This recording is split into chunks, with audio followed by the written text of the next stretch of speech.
Imagine a world where your savings and investments grow completely tax-free. In Canada, the Tax-Free Savings Account or TFSA makes this possible. A tax-free savings account is a registered investment vehicle that allows contributions and any income earned within it, such as interest, dividends, or capital gains, to grow completely tax-free. So who can open a TFSA? It's actually very simple.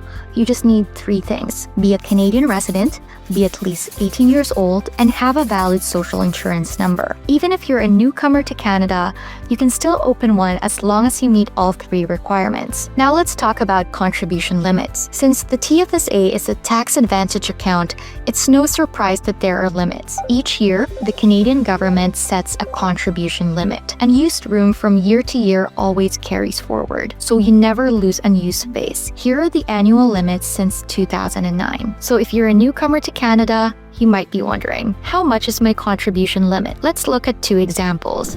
Meet Jack and Jill, both in their late 30s. Jack was born in Canada, so his contribution room started in 2009 when he turned 18. By 2025, Jack's total contribution room will be $102,000, as he's been accumulating rooms since 2009. Jill, on the other hand, moved to Canada in 2020. Since she became a Canadian resident and got her SIN in 2020, her contribution room starts accumulating from that year onward. By 2025, Jill's total contribution room will be $39,000, based on the contribution limits for 2020 to 2025. Jack's contribution room is based on his residency starting 2009, while Jill's room starts from 2020, meaning Jack has a higher lifetime limit than Jill. Now, what are the main benefits of a TFSA? TFSAs are popular because they are flexible and tax advantaged. The key benefits include tax-free growth.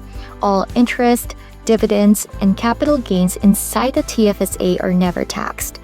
This means your money can compound faster compared to a normal savings or brokerage account. Think of it as planting a tree. Whatever grows from your initial money seed is entirely yours to keep, untouched by taxes. Next is flexible withdrawals. You can take money out anytime for any reason. Retirement, an emergency, a home purchase, you name it. Next, contribution room resets. Most importantly, you can reuse contribution room. Any money you withdraw is added to your contribution limit for next year, so you can pay yourself back next year if needed. Also, unlike RRSPs, there is no upper age limit. You can keep contributing to a TFSA at age 75 or 85 if you want.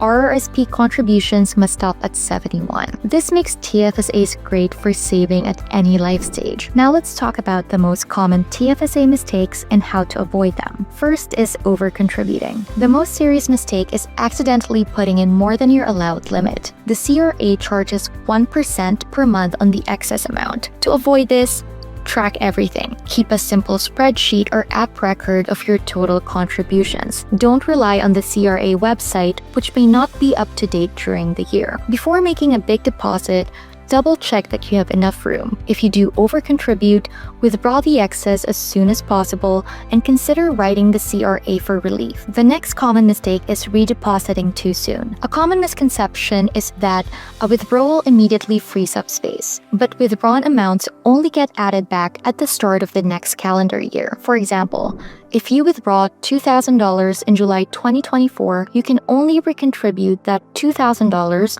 on top of your 2024 limit beginning January 1, 2025. Putting it back in 2024 could accidentally put you over that year's limit. Next is not tracking carefully. This is a big one.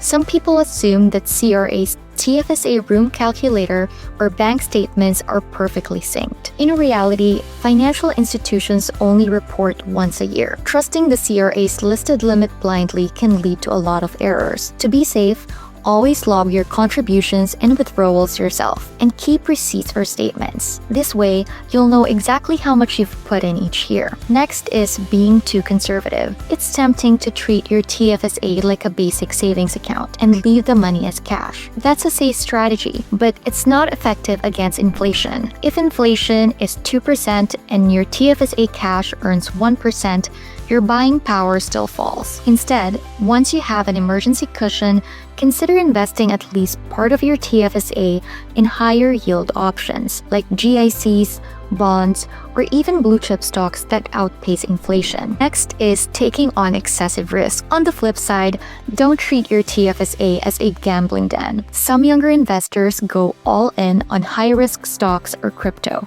hoping for big returns. The trap is, if you lose money in a TFSA, that loss doesn't give you any tax write-off, and you permanently lose that contribution room. For example, if you invest $10,000 and it drops to $5,000, you're left with $5,000 and there's no way to recover the $5,000 extra room. The safest approach is to balance risk. Keep your long-term needs in mind and don't bet the house or your entire TFSA on a single volatile stock. Next is neglecting to use it. Finally, don't make the mistake of ignoring the TFSA. Every dollar of unused contribution room is a missed opportunity. If you don't need the money right away, put it in a TFSA and let it grow tax-free. Over time, even small, regular contributions make a big difference due to compounding. In summary, a TFSA is more than just a savings account. It's a powerful tool that lets your money work for you. Whether you're saving for a rainy day, a home, or your future, it gives you the freedom to reach your goals without the burden of taxes. Just remember, stay on top of your limits, keep track of your contributions, and plan withdrawals wisely. If you're new to Canada, open a TFSA as soon as you're eligible and start building your tax-free savings. The earlier you start, the more you'll benefit in the long run. Thank you for watching, and I'll see you next time.